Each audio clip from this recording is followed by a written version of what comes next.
Dr. YouTube Tucker here. This is on the Benghazi incident, guys, and how you can see how this the politicians who are not military at all lie and won't even stick up for our soldiers who's telling the truth. It's Hillary Clinton, that they all went out there and said this was related to a YouTube video. They all said it was a spontaneous demonstration. Right. These guys were there, and they say from day one that they knew that story was a lie and false. What does that mean to you when the president, the secretary of state... He's going to lie. Well, let me ask, first of all, I'm asking, what does it mean to you when they are telling a story that the guys on the ground are saying is absolutely, positively false? What is your reaction to that as a congressman? Let me ask the guys on the ground, what do you think did motivate these people? How far in advance do you think they planned this attack? Because that's the allegation. It's not about the attack happened, no question. Congressman Smith, I was on the receiving end of a mortar attack where 4 mortars landed within probably 10, 15 meters. That's not done by somebody who is untrained, doesn't plan. Oh, no, no question. There is no question they were trained. Does something like that, how long does that take? Right. How long does that take? You can find out simply by asking a Marine mortar team how long that takes. They don't do that haphazardly. That's something that takes training, time, and you do planning. not bring RPGs to a protest as well. All right, guys, thank you. Congressman, appreciate it. I hope Adam Schiff will take these guys up and come on and explain his comments, because he called them unfair, said they're lying, and said they have some financial motive. And I think he needs to do what you did, Congressman. Thank you all for being with us.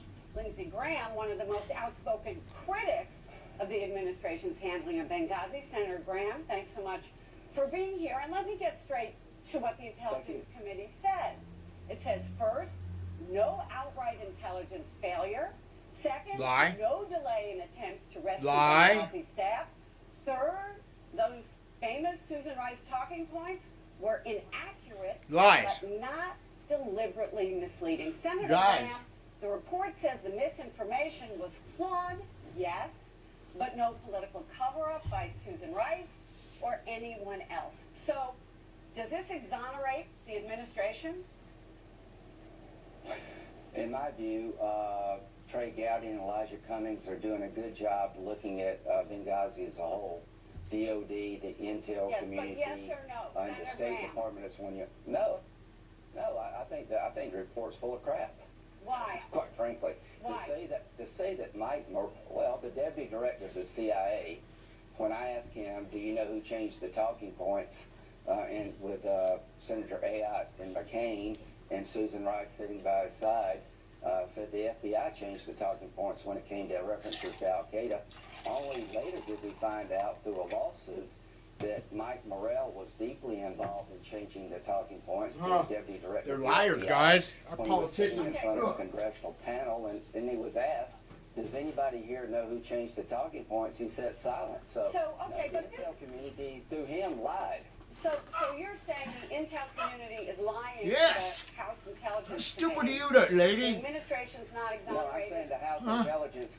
No, I'm saying the House Intelligence Committee is doing a lousy job policing their own. I'm saying that anybody who's followed Benghazi at all knows that the CIA deputy director did not come forward to tell Congress what role he played in changing the talking points, and the only way we knew he was involved is when he told a representative at the White House, I'm going to do a hard review of this, a hard rewrite. And so obviously... He didn't tell the Congress sitting in front of us that he substantially rewrote the talking points. And who told Susan Rice that the consulate, was substantially strong and significantly secured? Well, that wasn't in the talking points, but she said that. Okay, but what the CIA, deputy CIA director you're talking about said was they got conflicting information. The mistakes were a reflection. This is what he says of how little we knew at the time. But let me move on. That's not the question. See, that's how reporters are. The question was not how you gathered intel. Who changed the talking points? It went through several changes.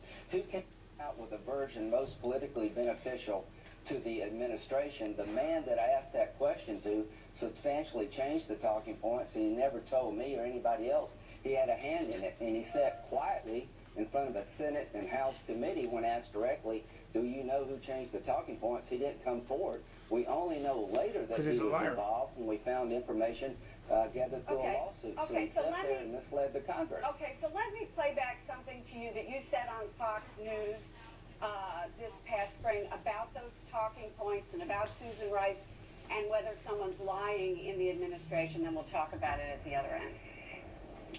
3 days after the attack, they did not give a damn about the intelligence. They wanted to create a political narrative to protect the president, and I'm not going to stop until somebody's held accountable for allowing it to be a death trap. Somebody be fired for not coming to the aid of these people for 9.5 hours. Somebody ought to be fired for lying to the American people. We're worried about the re-election, not telling the truth. And when Susan Rice said, I have no regrets, I gave the American people the best evidence available, that's a bald-faced lie. Okay, so this report says no one lied, period. They were receiving bad information. That's a bunch of garbage. That's a complete bunch of garbage. So why is the Republican Susan Rice? Why is the Republican chairman of the House Intelligence Committee buying a bunch of garbage? Good question. Answer it. Yeah. Why? That's it. Yeah, I don't believe that the report is accurate, given the role that Mike Morrell played in misleading the Congress on 2 occasions. Why didn't the report say that? And here's my point. When Susan Rice was on television after the attack, she said on 3 different occasions the consulate was strongly, substantially, and significantly secured. Nothing could have been further from the truth, and there's nothing in the talking points about the level of security. She gave impression to the American people that these folks were well taken care of when it was in fact a death trap. Who told her to say that? Well, Ben Rhodes came up with a talking point saying, under no circumstance can we suggest this was anything other than a riot caused by a video, when there was no evidence of that.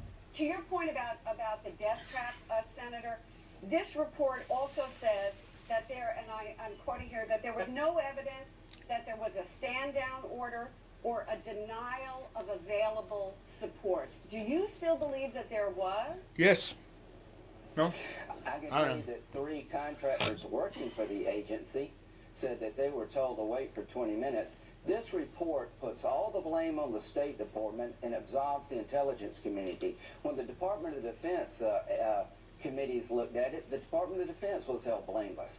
At the end of the day, everybody's pointing fingers to everybody else. That's why you need a joint select committee. Thank God for Trey Craft, Gowdy, and Elijah Cummings. And when the Intel Committee says there's no evidence of manipulating the American people, that is absolute garbage. When they say there's no evidence that CIA personnel misled the Congress regarding changing the talking points, that's a lie, because I was on the receiving These are liars, guys. You know, the American public might be saying after 8 investigations that it's enough already.